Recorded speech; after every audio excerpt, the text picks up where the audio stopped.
SwayamPrabha. Digital India. Educated India.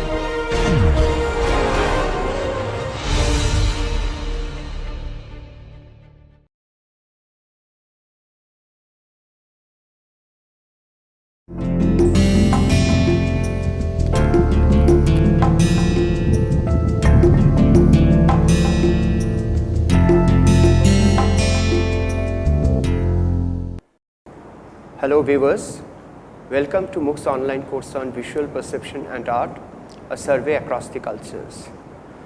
This is the 11th lecture and today we shall be looking at the popular visual arts in the context of popular visual culture, of course, and how visual perception works there. Now, any kind of visual image that is part of our popular culture or mass culture can be identified as sign of popular visual culture.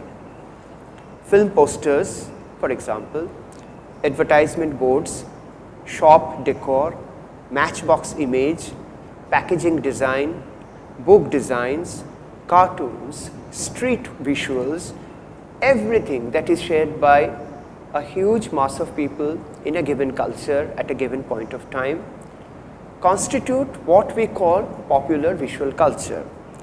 And needless to say, it has a very important commercial aspect, particularly when we are looking at the publicity images, particularly when we are looking at commodities for sale, particularly when we are looking at all kinds of cultural products which are primarily meant to be sold to make a business. In fact, you can make an exhaustive list of the different categories of popular visual culture and you will find that the list is never ending. We have mentioned just a very few examples here, but there are many more to be added and you can do that yourself. That what are the different categories of visual art or visual culture that can be considered as a part of popular visual culture of a given society at a given point of time. And we often do not realize how our visual perceptions get affected by these innumerable glimpses of popular visual culture around us all the time. Not that we consciously develop a faculty to respond to popular visual art, not that we prepare ourselves consciously to deal or negotiate with popular visual culture, but in more often than not, in most cases it happens automatically. It happens very normally in the normal process of our life activities, daily activities and so on. So consciously or not so consciously, we all encounter these images, what we call popular visual images. We negotiate them and we watch and wonder how the social environment too gets affected by them. Because it is something that we don't need to practice.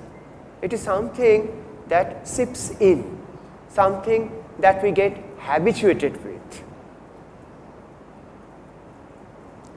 So eventually we acquire that kind of visual perception, that very special kind of visual perception, I would say, that enables us to respond to such visual culture and interpret them appropriately.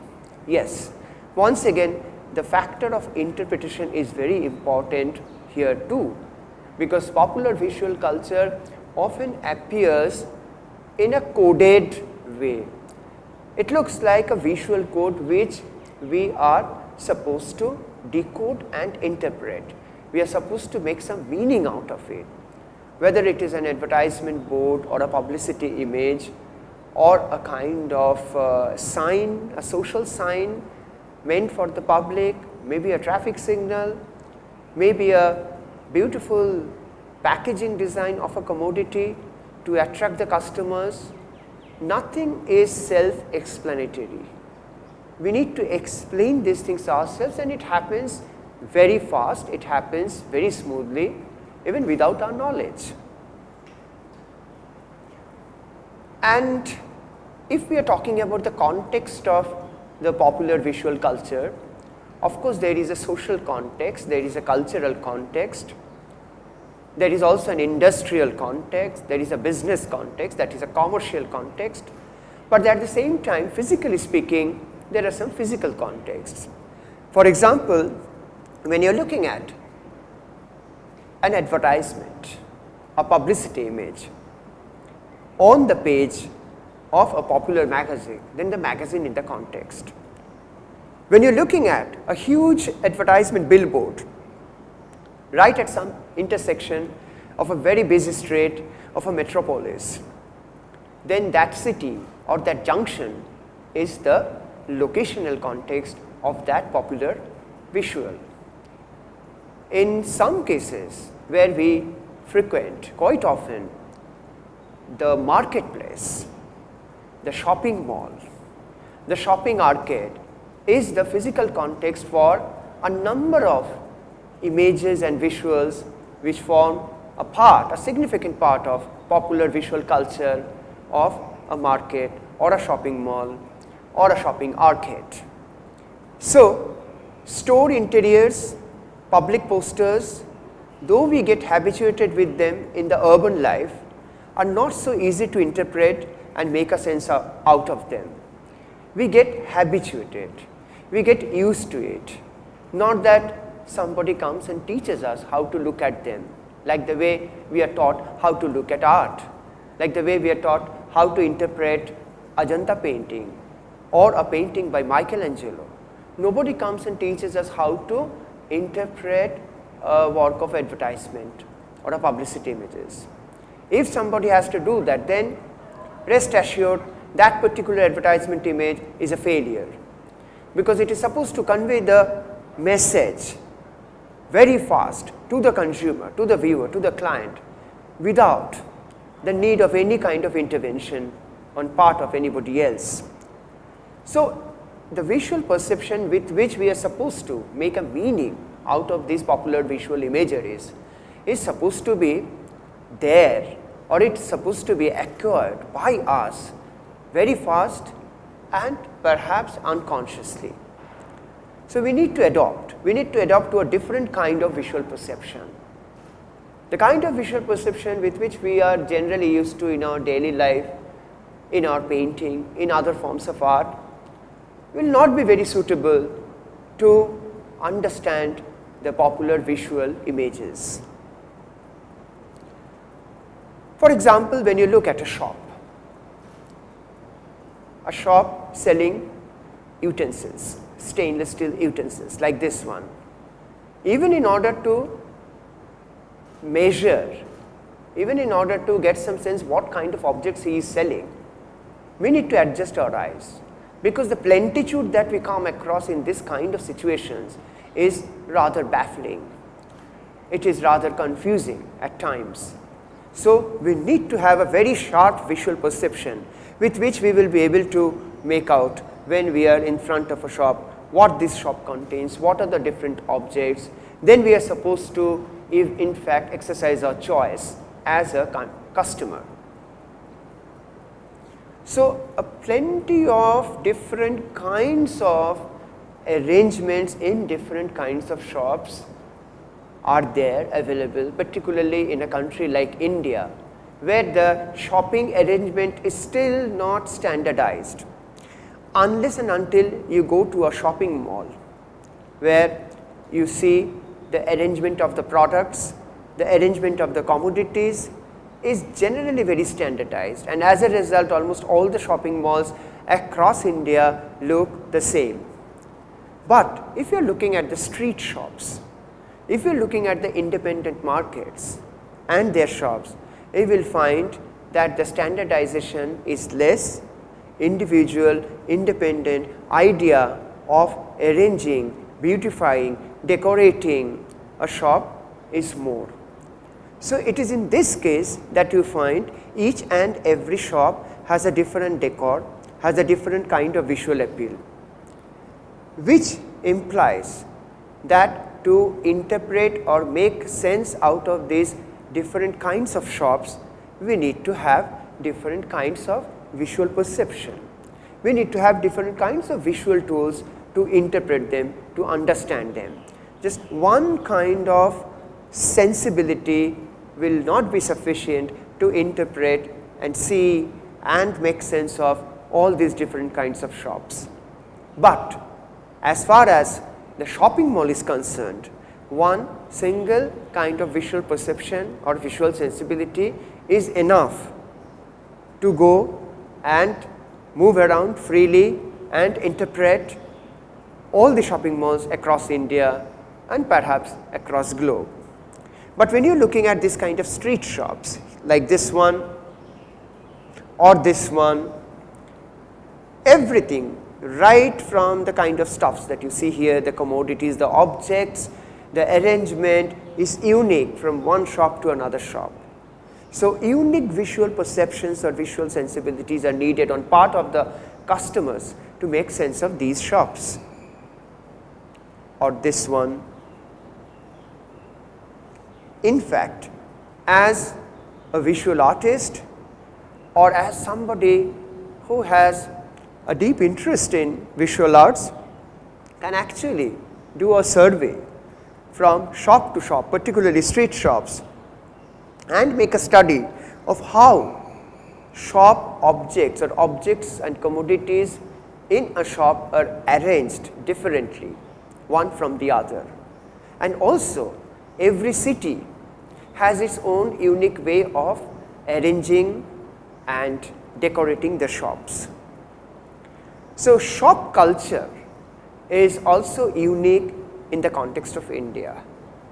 I mean, the way a vegetable shop is arranged and decorated in a city like Mumbai will be very different from the way it is arranged in a city like Kolkata or in a city like Chennai or Bangalore. But with the advent of this idea of shopping mall, these variations of visual culture is reducing. We are missing out on these variations. We are getting used to a very standard popular visual culture which is same in every shopping mall. But if you are looking at the street shops, it is not the same. There are different ways of promoting your objects.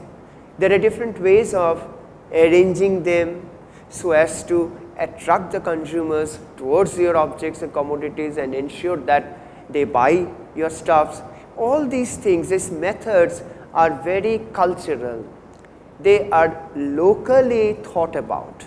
There is no universal standard rule like they have in shopping malls. Even simple things like this will have a slightly different kind of arrangement.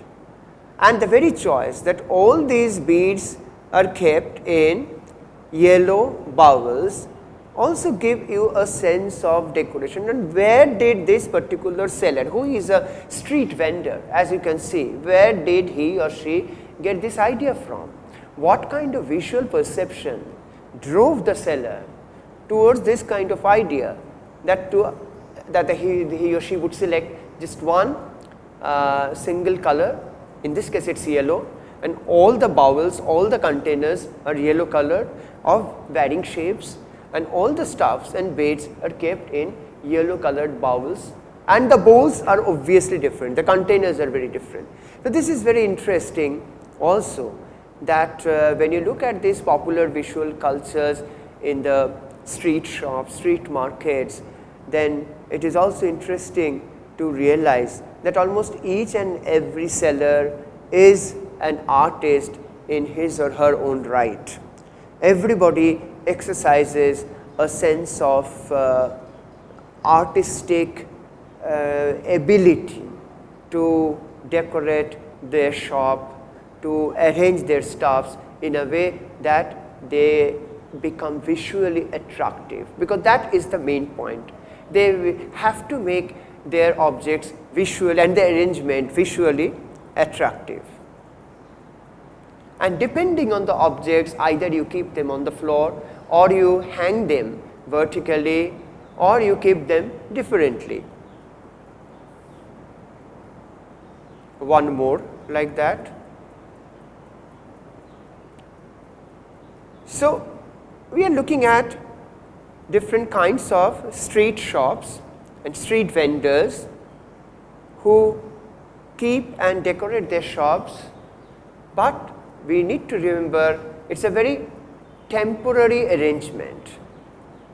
Every day they need to pack up and come back next day and arrange the objects once again the way it was the day before. So, it is a practice that they have to do on daily basis. It is not a kind of permanent shop where you keep and arrange your stuffs permanently for a long time unless you decide to change it once again. But here there is no option but to rearrange it every day, every morning. So, it is almost like a ritualistic practice that these sellers go through every day. Or this one,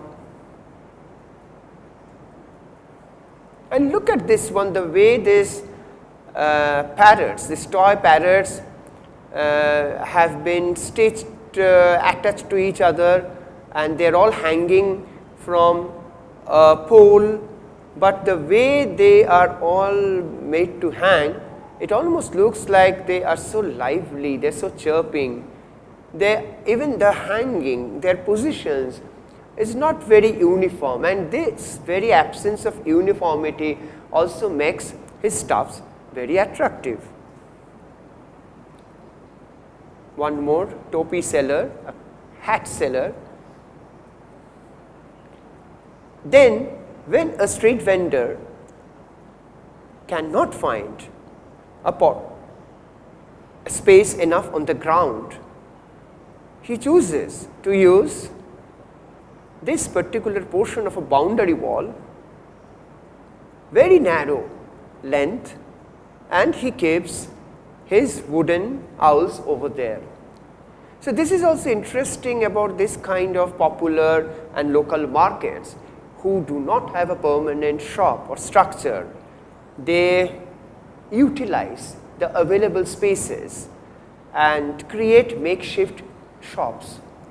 Now, this requires a very flexible visual perception to adjust to these changes, because if you have a fixed perception, if you have only one singular thought or concept of displaying your objects, then you will not be able to adjust to this slight but very significant changes.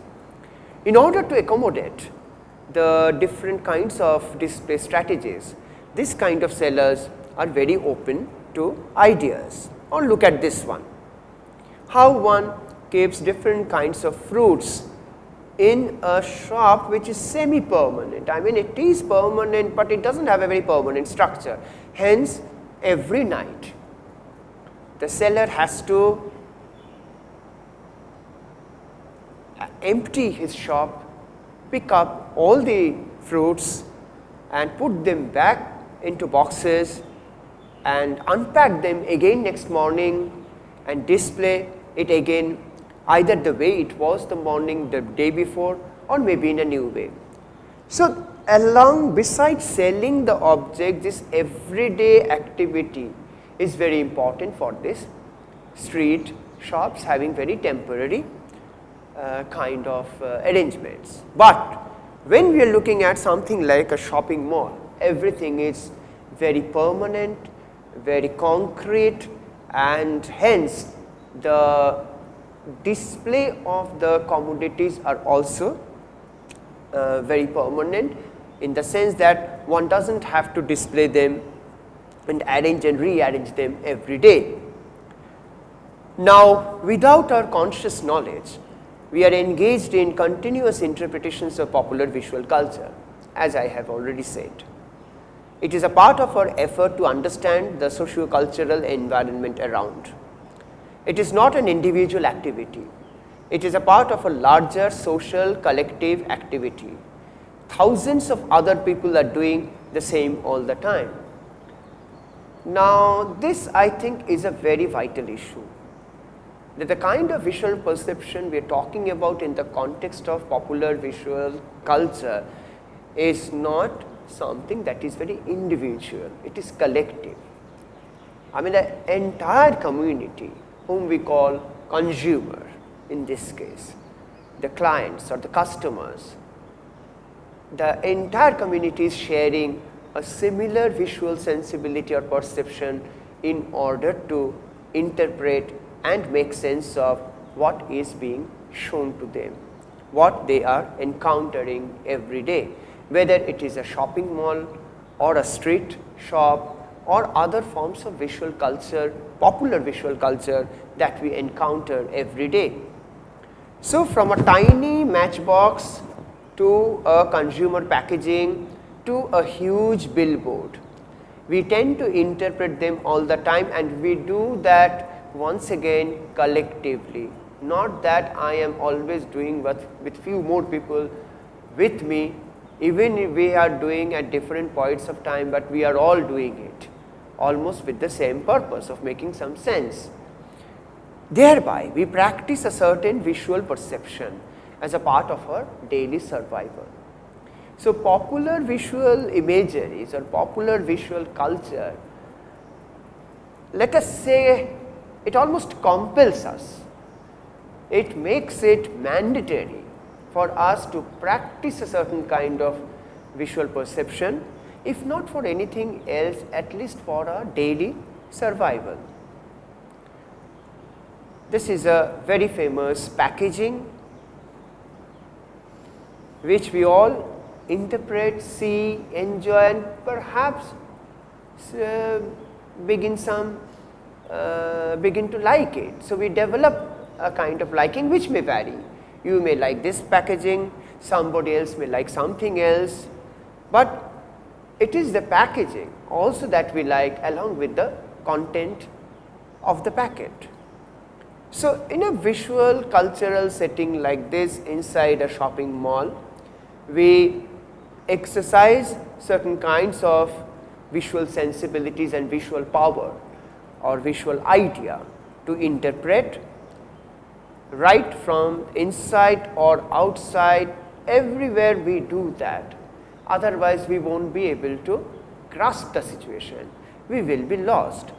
So, the sensibility or the visual perception we are talking about in the context of popular visual culture is not merely about only the visual we are talking about, it is also about the context, the physical context within which we find them.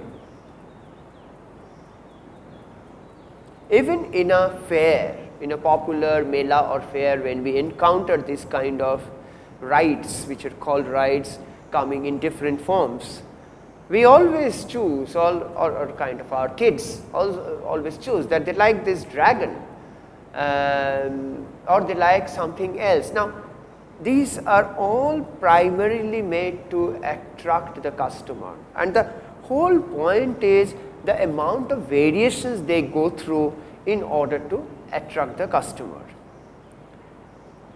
In many places, and particularly in Bengal, during Durga Puja, we have a huge number of temporary temple structures which are called mandapas or puja pandals, which also add to the vibrant popular visual culture of a particular community. And when you look at them, something like this, it almost gives you a sense of permanency, which it is not only after 6-7 days, they are pulled down, they are dismantled, and the place where it was becomes empty. So, why I am bringing up this example is to raise another very important point, that there are many examples of popular visual culture, like there are many examples of folk art where the objects are very, very temporary. Now, it is this ephemeral quality that also adds to the character of popular visual culture. People carry a lot of these ideas of popular visual culture in their memory rather than as permanent objects like this puja pandals. Now, beside these things, these street shops or shopping malls or various kinds of other products or puja pandals, a couple of things that is really popular and we are very much familiar with everywhere is for instance film posters. Now, to interpret popular visuals like a film or advertisement poster or a cartoon for that matter requires some amount of intelligent involvement also. It cannot be done purely visually.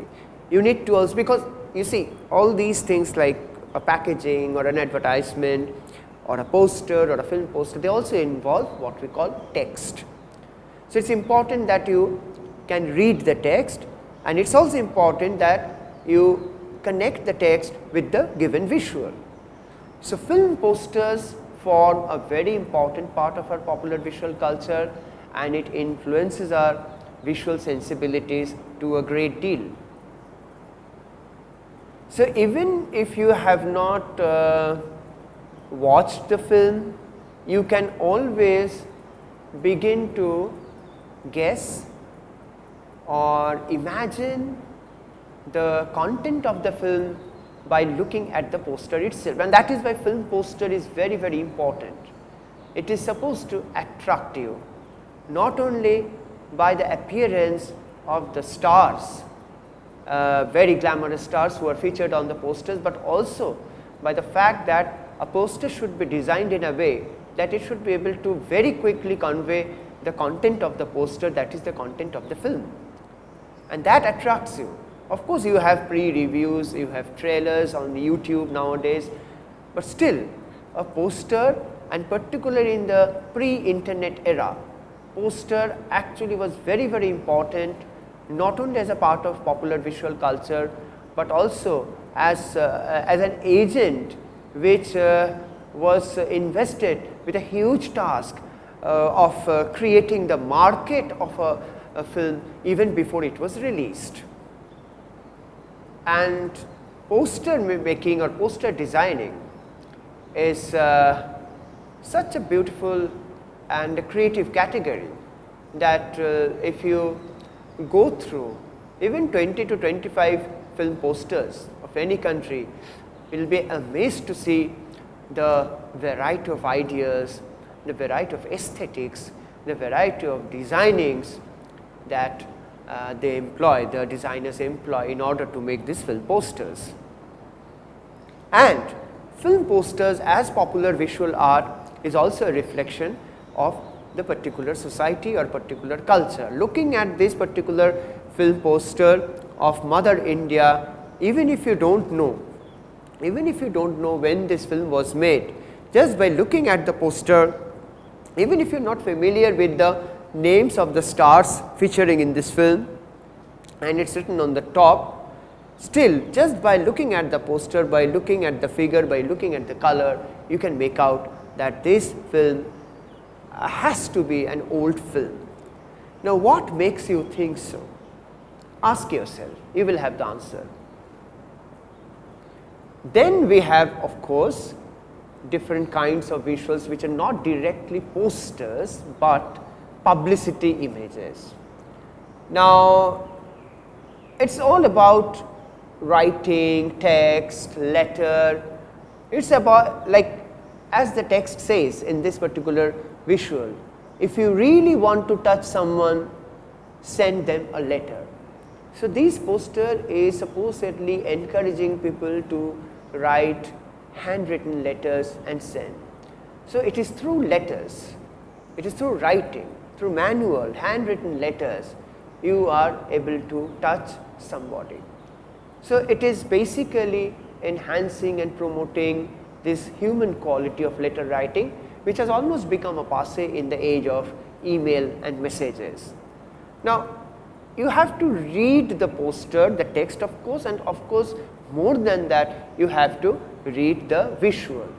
Now, it is not very difficult for common people to get the message that is being conveyed, because it is not a very complex painting by Picasso or Michelangelo. They had different objectives. Here any good poster will primarily be able to convey the message. For example, this one, a poster of a coffee brand and how they turn the Z, which originally signifies that you are sleepy, to N, which signifies a particular brand name of a coffee. It is nothing but text, but it also has a very strong visual configuration.